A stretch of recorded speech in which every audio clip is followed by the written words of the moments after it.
Welcome to Unscripted Moments, a podcast about Propagandhi. I'm Greg. I'm Keith. Keith, how are you today, man? Good. Greg, how are you doing? I'm doing very well, thank you. How does this recording day find you on the recording date of our first episode ever of Unscripted Moments, a podcast about Propagandhi? It's a pretty beautiful day here in Northwest Indiana. We haven't had a whole lot of those lately. I got 1 week of teaching left. I'm excited to try something new by chatting with you about my favorite band and getting some ideas down onto into recording. So I'm feeling pretty good. How about you? I'm good, man. I live in Buffalo, as you know, and Buffalo is a hardcore weather place. And today it was like 72 and sunny, and I am sunburnt. I've got a straight up farmer's tan. Keith, you want to go ahead and introduce yourself a little bit to the audience so that people know who you are, because you're going to be doing with me a ton. So go ahead and just kind of say who you are and what you do. Yeah, so I'm the co-host. I'm an 8th grade U.S. history teacher in Northwest Indiana, so just over the border from Chicago. I've been into punk and metal since about 6th grade, and I kind of went from like Nirvana and Metallica in elementary school to maybe a spat of new metal in middle school and early high school, then on to like melodic death metal and metalcore and hardcore, and so I kind of found my place, my niche in death metal, grind, and black metal. And I really love Propagandhi, and I like teaching, and I like talking about the interests that I have in the music that I like. Nice. Okay, well, for those out there listening, my name's Greg, and I am also a teacher. And Keith, you and I actually have never hung out in person. We are only Twitter friends. But we will someday. So in It's the a matter meantime, of time. I know, and we're in the middle of a pandemic, so even if we wanted to, we couldn't. So I'm also a teacher. I've taught, middle school, high school, lived around the world. I actually lived for a while. I did my master's degree in Saskatchewan. So I have lived in the Canadian prairie provinces before. And Propagandhi is such an unbelievably special band in my life. But I grew up in the Midwest in Missouri, and I found punk through tons of, like the same way a ton of other people did with Green Day, Dookie. But then like my gateway after that was I got a copy of Unknown Road by Pennywise. And then from there it was like White Trash, Two Heaves and a Bean by NoFX.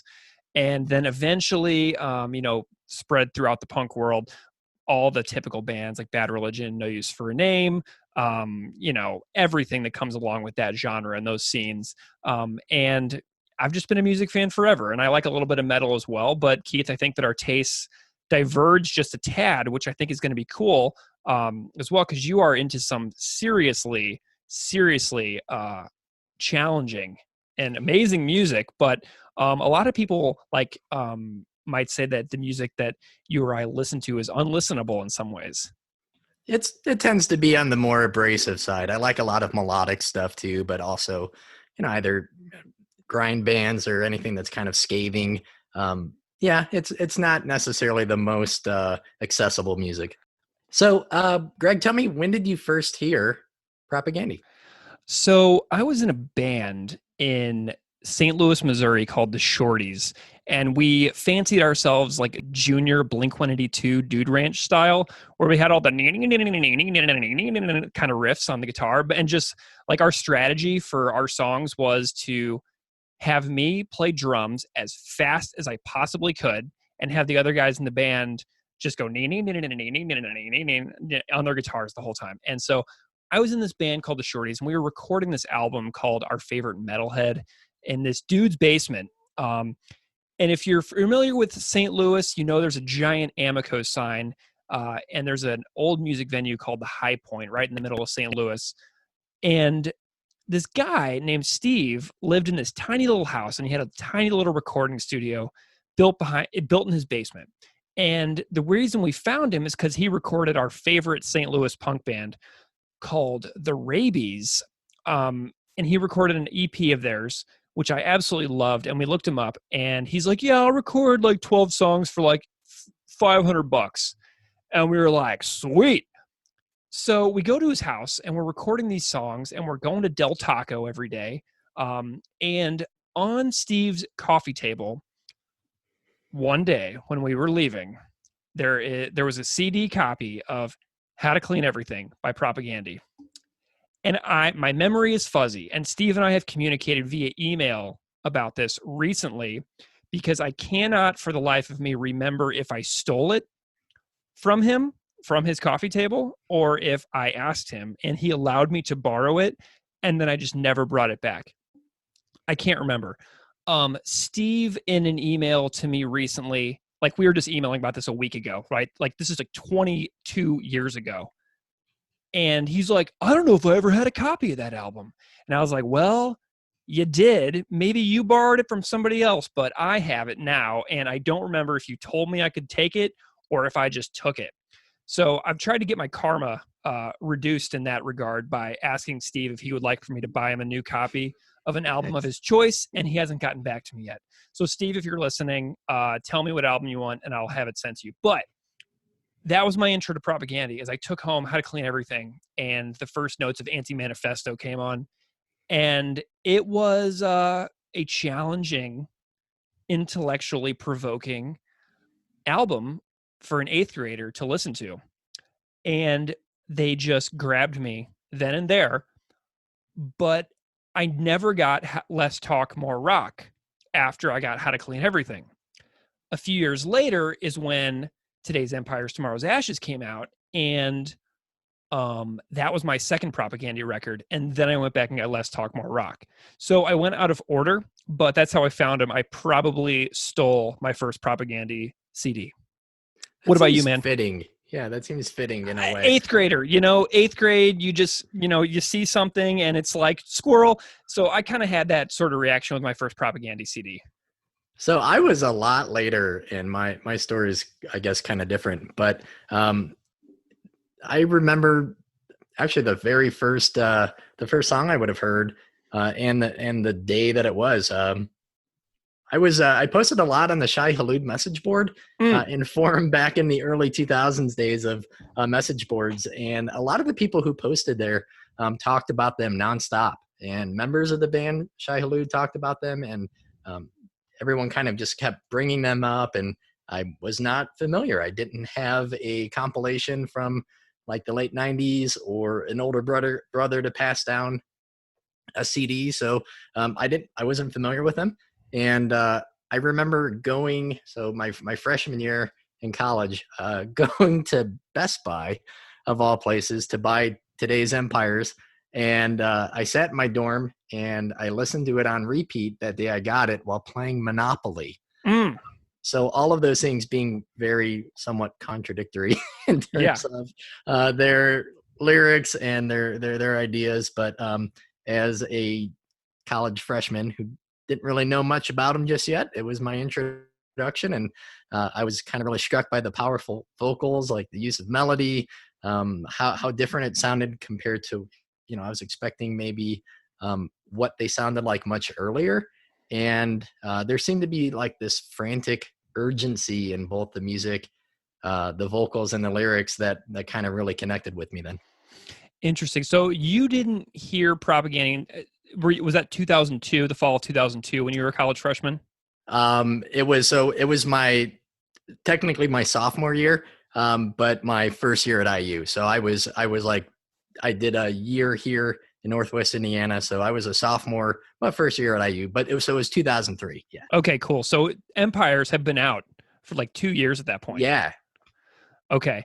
Were you ever able to see them live in the early days of being a fan of the band? 2007 is the earliest that I saw them. Okay. Because check this out, man. Like 2005 was the first time I ever saw them, because in 2001, I was a super fan of Today's Empires, Tomorrow's Ashes. Like I was 17, straight obsessed with Empires.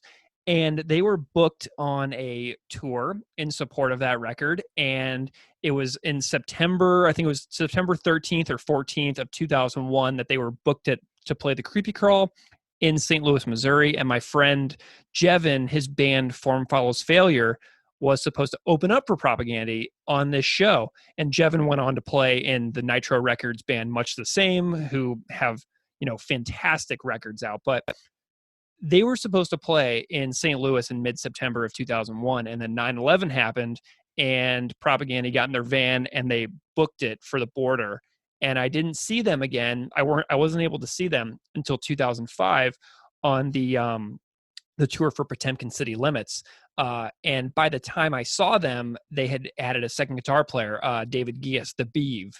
And so I never saw the three-piece lineup with just Chris, Todd, and Jord, or Chris, John, and Jord for that matter. But, that was my first time ever seeing them. Was 2005 on the Potemkin tour. Yeah, same. They had already moved on and evolved into the 4-piece by the time I saw them for the first time. Nice. So tell me, why do you love this band so much? What do they mean to you? So this band is hard to state what they mean to me, truly. However, one of the things they mean to me is giving me a perspective of life from people who grew up outside of the country that I grew up in, but who live in a somewhat comparable society. So they grew up in Manitoba, in central Canada, in the prairie provinces. I grew up in the Midwest, just outside of St. Louis. And these places, which are, just like straight north and south of each other almost, you would think that, a mid-sized city like Winnipeg or St. Louis would have a lot in common, but Propagandhi were saying tons of things in their music that I had absolutely never heard of. They introduced me to whenever the first time I ever saw the Less Talk More Rock LP, it says animal friendly, anti-fascist, gay positive, pro-feminist, all over the cover. And these were things that I think that almost any listener who takes Propagandhi seriously would say that they likely heard about for the first time listening to this band. Because I love No Use for a Name. I think Making Friends is one of my favorite records ever, but they weren't singing about that. It was just a way of expressing ideas and being, open to new ideas, about being a vegan or being against war or, just all these ideas that they present within their music. And the ideas were so challenging that I couldn't help but learn something new every time I listened to a Propagandhi record, especially in my formative years. And so, so many of the things that have come to be important to me, vegetarianism or being a good steward and citizen of the world, a lot of it goes back to listening to Propagandhi. What about you? That really kind of mirrors a lot of what comes to mind for my answer. Music has never just been about entertainment for me.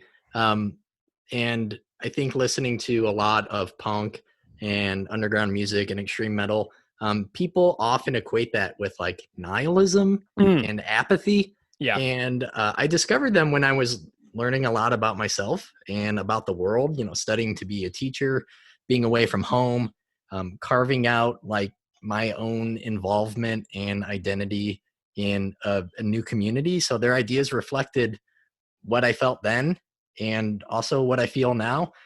Sometimes it's this sort of helplessness and hopelessness, not carelessness, but maybe this feeling that there are problems that are bigger than me, that even if I care or even if I try to change things, that maybe I won't be able to.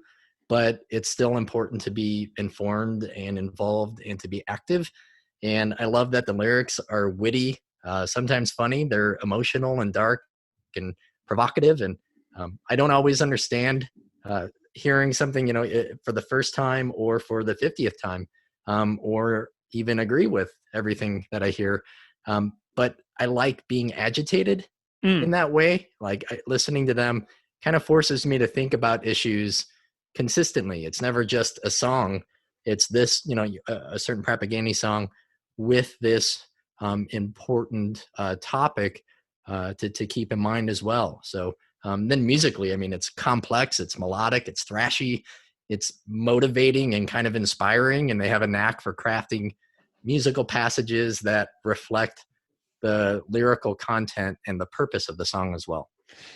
Do you remember what you were reading when you found Propagandhi in like 2003? Like, do you have any like titles or topics that you remember being particularly captivated by that also resonated with you when you found Propagandhi as a band? Yeah, I mean, the war in Iraq was, everywhere. Yeah. So paying attention to that as a citizen, certainly not necessarily as much as a student, um, but diving further into government, theories of government, history and U.S. history, and varying interpretations of it. Like, it wasn't really the education that I got in high school, where you kind of thought, well, this is what the answer is, and memorize the answer, and then give that answer back for a test. And in studying to be an educator, in studying to teach social studies, that maybe frame shifted toward looking at various perspectives and different narratives. And I think that very much kind of coincides with their lyrics and purpose as well. Nice. Yeah.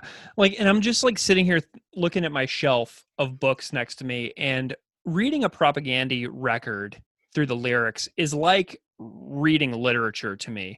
But like, if it wasn't for a band like Propagandhi, I'm not sure I ever would have discovered, A People's History by Howard Zinn. I'm not sure if I would have ever discovered Bury My Heart at Wounded Knee by Dee Brown. I'm not sure if I ever would have discovered The Origins of Totalitarianism by Hannah Arendt, or, Shake Hands with the Devil by General Romeo Dallaire, about the failure of humanity in Rwanda. So, like, listening to a Propagandhi record for me at that age, and even now, forces me and allows me to look deeper at some of the hardest things in the world that there are to look at. Does that make sense? Oh, absolutely. So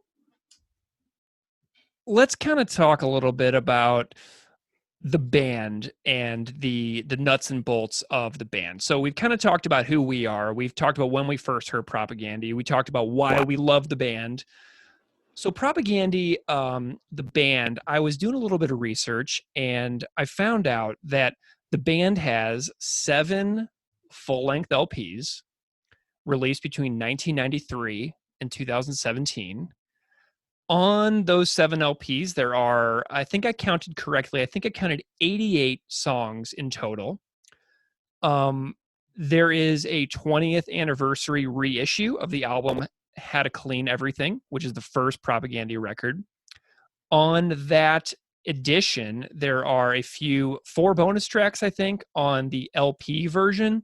But then if you go on the digital version of that 20th anniversary of How to Clean Everything, there are multiple other bonus tracks as well.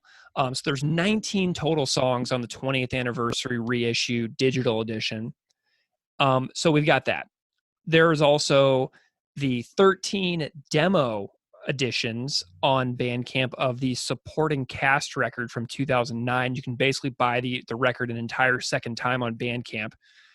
Then there's also EPs. So we've got 3 official EPs. How to Clean a Couple of Things from 1993. Quality is Job Number 1 from 1994, which has 11 songs on it for an EP, by the way.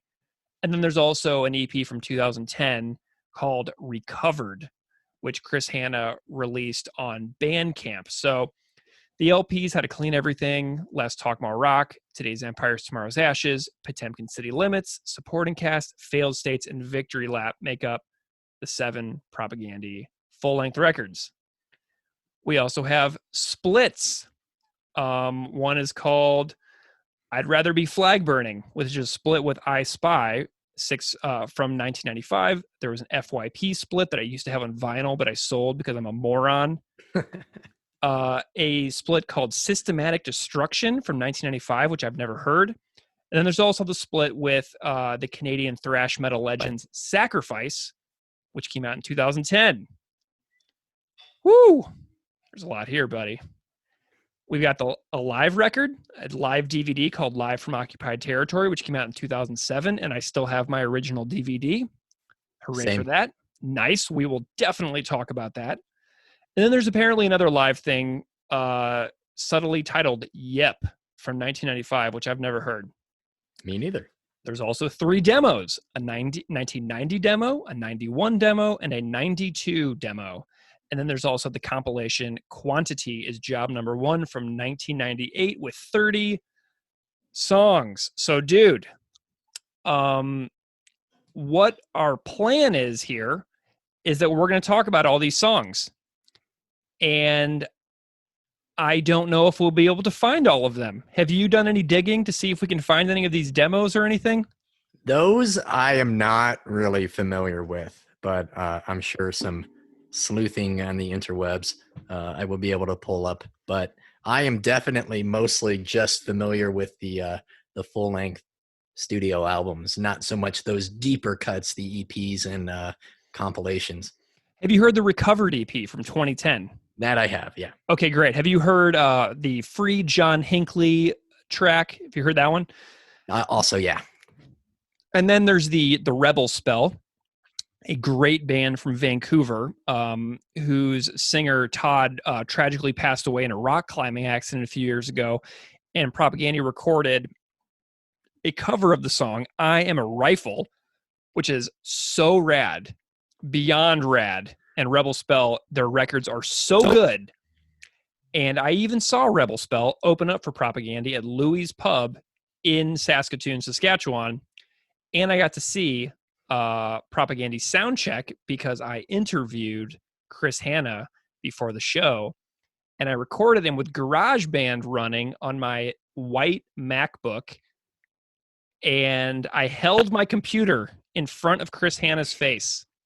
And I said, talk into this computer. So that's how I did an interview with Chris Hanna in 2009 at Louis' Pub in Saskatoon. So you've progressed as an interviewer, as a podcaster, as a recorder of conversations. Oh, dude, I've got this Zoom H4n Pro, a professional audio field recorder that I could just like hold in front of somebody now like this. And, but yeah, I'm sure that I looked like a real dolt to Chris, but he was a very gracious person and I'm grateful for that interview. So that's the discography that we're working with here. So Keith, what are your favorite Propagandhi albums? Can you rank them? And then maybe explain why your favorite one is your favorite? Yeah. I would start top to bottom. I would say Failed States, then Victory Lap, Supporting Cast, and Potemkin are really, really closely tied. Like, it's really hard for me to pick one over the other. I would do then Today's Empires, Less Talk, and How to Clean Everything. So almost, except for Victory Lap being most recent, it kind of works that I prefer the newest, release, and the older things less and less. Like I definitely a band that I like their new albums more and more as they come out. And this is where I think that you and I might annoy some listeners because Propagandhi is so well known for those first 2 Fat Records releases, How to Clean Everything and Let's Talk More Rock. And people are so into those records. And those are also my bottom 2.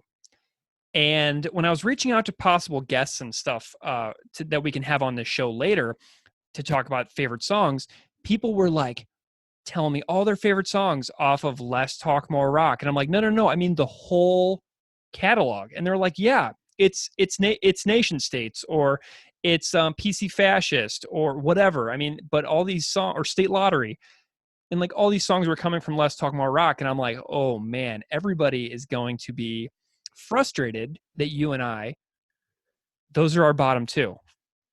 Yeah, I think probably because I got into them later.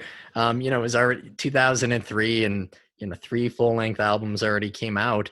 I just kind of liked where I started, and yeah, I don't know, like Failed States is just way more metal. I kind of prefer metal overall, and it's dark, it's progressive and thrashy. I think it has the best song flow of any of their albums. Victory Lap, I also really, really love. I mean, it's the most recent, and it's probably my number two spot. I think stylistically, it's the most varied of all of their albums. It takes quite a few more risks and chances than their other releases. Supporting Cast and Potemkin, again, those two albums were, if Today's Empires kind of got me listening, Potemkin kept me listening, and Supporting Cast is probably my second most listened to album of all time. Um, then Today's Empires, like even though that kind of got me into them, I still really like it. I think some of the middle ends up bleeding together for me. I'm definitely not a recording guy. Like audio recording or quality doesn't really matter to me too much. Like some of my favorite albums don't sound good. Mm. Shadows Falls, Of One Blood, or This Day Forward's transient effects on transient effects of the light on the water. Those are not good sounding albums, but they're really good releases. And so that going back now, I think the audio quality of that maybe sticks out to me a little bit more. It's kind of punchy. But I do appreciate they've kind of got away at that point from some of the goofy and gimmicky parts of their songs. Yeah. And then I do really like Less Talk, but I almost never listen to How to Clean Everything. I went back and looked at my iPod, which is how I still listen to almost all music now.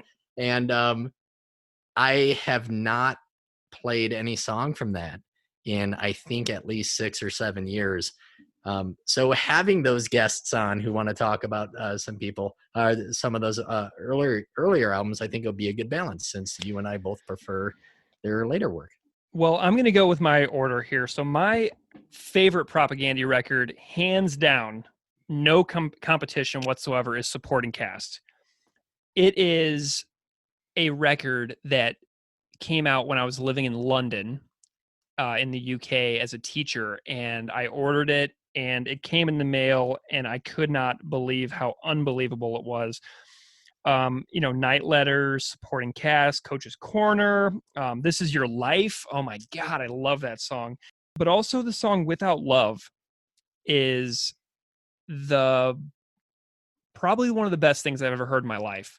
And I asked Chris in an interview that I did with him in 2009 about like your songs seem to be getting more personal about you and less about the wider world, and he sort of agreed. Is my memory of that. And so something like Without Love really just put me over the edge. My second favorite record is Failed States, which is new. This is a record that took me a long time to really get into, but I think it has the best two songs in a row of Todd, of Rattan Cane and Hadron Collision, which are like the best two Todd 1-2s in a row, I think, of their entire catalog. Um, and Failed States Note to Self blew my mind, and I saw them play in St. Louis in 2012, and they opened with Note to Self. And before I was like, oh, it's so slow, it's a sluggish beast of a song. And then I saw them play it live, and I was like, then it clicked for me. But I mean, the cherry on the cake with that record is Duplicate Keys, just unreal. My third favorite record is Today's Empires, Tomorrow's Ashes, simply because of the importance in my life, and how impactful that was for me, and how I was scouring Napster and LimeWire trying to find those songs that were leaking before the album came out, because I got Back to the Motor League through Napster in like 2001, and I could not believe what I was hearing. Fourth favorite would be Potemkin City Limits, then Victory Lap, then Let's Talk, then How to Clean Everything. So that's my order. So we agree on the last two, but the rest is varies quite a bit. So it seems like there could be some interesting push and pull when we break down some songs we agree or disagree on. Absolutely. So Keith, the plan for the show is we're going to talk about every Propagandhi song. One song for one episode. Can you kind of give the listener a little preview about how an episode is going to be structured whenever they come in to listen to us talk about a single Propagandhi song for one episode? Yeah, so we're going to start with a short clip of the song. We'll introduce it, talk about the album, the era of the band, who was in the band at the time. We're going to discuss the lyrical content, how this song fits in with the rest of their sound, maybe personal connections that we have of what the song means to us. How good is it now listening again if it's 15 years later or 8 years later or 20 years later? We're going to try to think about what we can learn about some of the lyrics and ideas from the song. We're going to read a few curated comments from YouTube to see what other people think and if they agree with us or disagree on the song of the week. And we're going to rank it 1 out of 5, ranking it not like 1 being the worst song of all time and 5 being the best, but thinking it as a 5 for Propagandhi or a 1 for them, since you mentioned before, their bad songs are still better than most other bands' good songs. Yeah. So, I mean, that cannot be stressed enough. Like, if I give a Propagandhi song a 2, I mean, we're talking about my favorite band ever. And so my favorite band's 2 is just still a song by my favorite band. And so, like, giving a song a 2 for me, or a 2.5, like a 2.5 is like a middle of the road Propagandhi song for me. So, a number 5 would be like a spot on perfect banger that I want to listen to every single day. I want to be in the front row screaming it at the top of my lungs when I see them live. I know it by heart, and I have known it by heart for years. So that for me is a 5.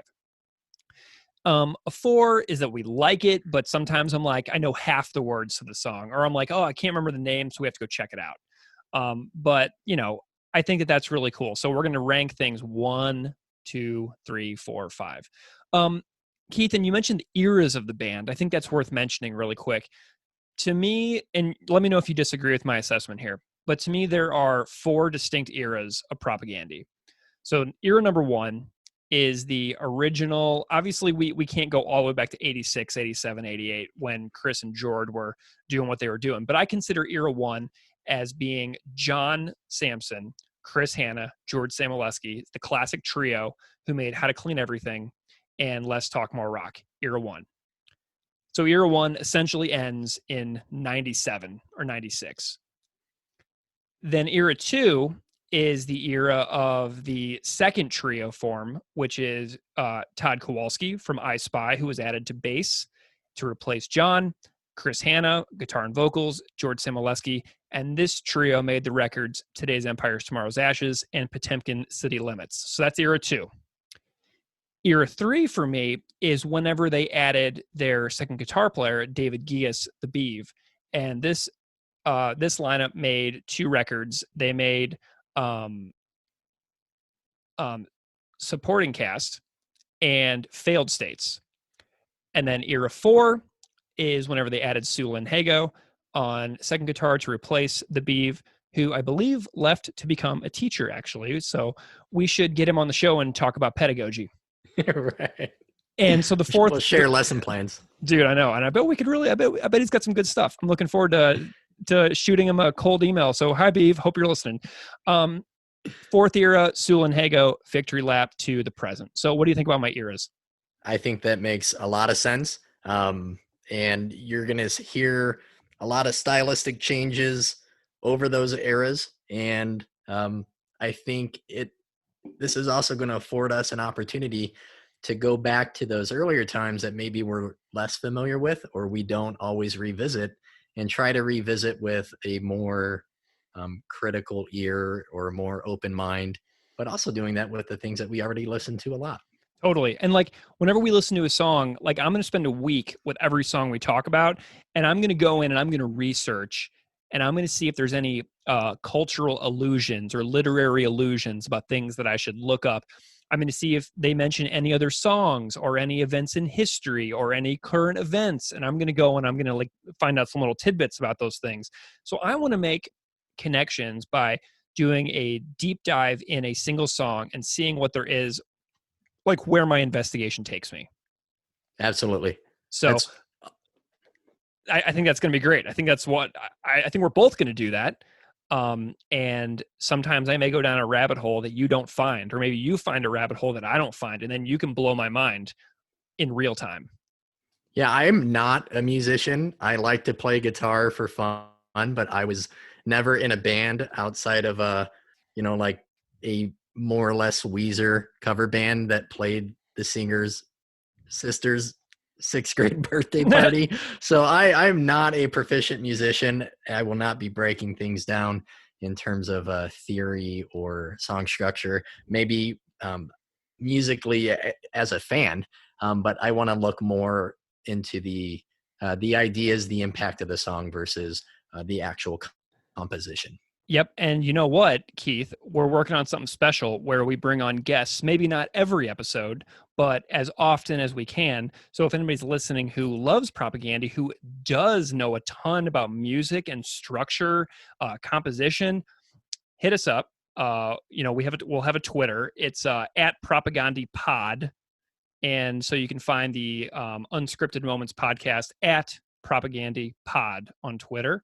So you should totally follow us, and I'll keep the DMs open. So if you want to be a guest on the show to talk about structure, mechanics of music, songwriting, what you dig about a certain Propagandhi song, totally let us know. Hit us up on Twitter, and we can make that work. And tell us how we're wrong about those earlier albums, right? Tell us how we're wrong about those earlier albums, and maybe we'll get a good conversation going on it. Absolutely. I want, let's keep it productive, but I'm looking forward. I think there's going to be some very passionate messages that we might receive in the future from very disgruntled listeners who may disagree with our take on a song, but that is all in good fun here at the Unscripted Moments podcast. So, Keith, what do you think, buddy? I'm excited. All right. See you next week.